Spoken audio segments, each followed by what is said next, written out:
Well, school is back in session, which means homework is coming home, and we need to work with kids on their study skills and how to actually accomplish getting all of this homework done.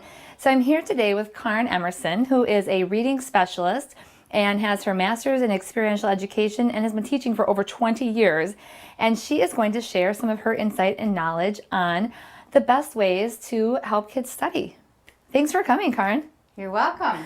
So first of all, let's talk about setting kids up for studying. We're going to talk a little bit about preparing them, and then I want to talk about the physical spaces that they study as well. I know that when I'm at home with the kids and they come home after school, it's my first instinct to say, let's just get your homework done. Like, let's get this out of the way.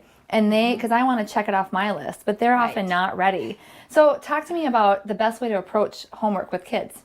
Well, the first thing you want to think about is what they need at the time. And often right when you get home from school, you just need a little bit of downtime. Mm-hmm. A lot of kids do. They just need a snack, some quiet time. But other kids, they need to get out and run around and be crazy people for a while in order to get to that place where they can be calm. But right after school is often not the best place for homework just because they are transitioning and you need to make a space where they can go from school to home to a place where they're having fun and they're comfortable and they're unconditionally loved, and it's a different space than school, and not go straight into the schoolwork. And that can be 10 minutes, and that can be a half an hour, and that can be an hour. It depends on your overall schedule and depends on your kids. And how long it takes them to recharge, True. That's basically what you're maybe talking about. If something big happened at school, they may need to process that before they can start thinking about homework. And until that's taken care of, you're not going to be able to learn new things. Right. And so then you set them up to learn under stress, in which case they're not going to learn anyway. That makes a lot of sense.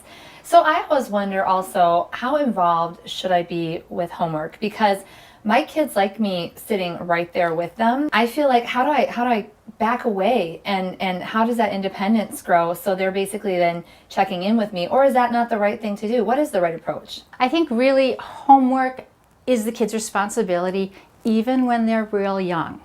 And parents are there to help them. You're their savior. You're the one in their corner that's always going to be on their side.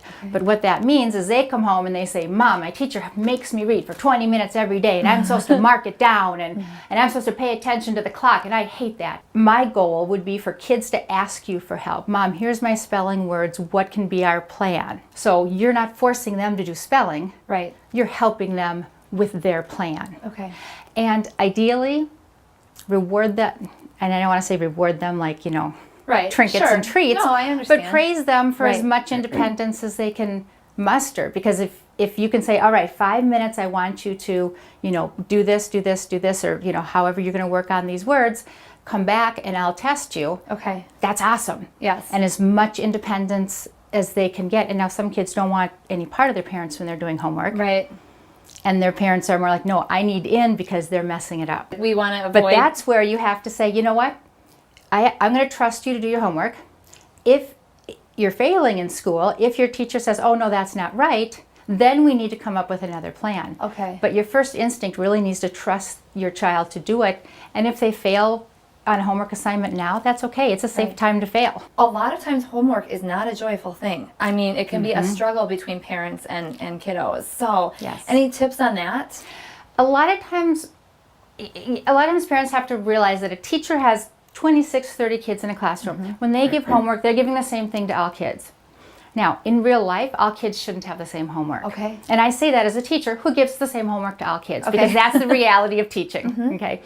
But as a parent, you can say, all right, so you have to read for 20 minutes a day. And I know reading gives you headaches right now, and reading, this and that. Okay, so here's what we're going to do. How about if I read for 10 and you read for 10, and it'll be 20 total? Okay. Because as a teacher, I'd much rather a kid read a quality 10 minutes than 20 minutes not really doing anything, which is what happens when you force a kid to sit down and read for 20 minutes. Talk to me a little bit about study spaces and where they should be. We're actually in a bedroom right now, and we've got a space set up here. And talk to me about who this would work really well for. So this is going to work really well for, especially if you talk about introverts, extroverts. Introverts, they recharge by being on their own. Yes. They love people, but they get exhausted. So they need to be alone in their bedroom, shut the door, and be by themselves sometimes. And studying's a great time to do that. And I love that all of the materials are right there. That's really key. And I like that there is good lighting. That's really key. And it's pleasant to look at, and it's organized. There's places for everything. And so, and there's resource materials right there. I like all those things about this study space. But if they don't sit at the desk, that's okay. I don't think my youngest has ever sat at a desk. I let her do it. It succeeded, so okay. How about a public study space, or like the dining room table or something like that? What's the best way to set that up, and who works best down there? And that's going to be, for example, my oldest daughter. She needs to be with me. Even when she was silently reading on her own, I could be reading my own thing, but I had to be reading next to her. Okay.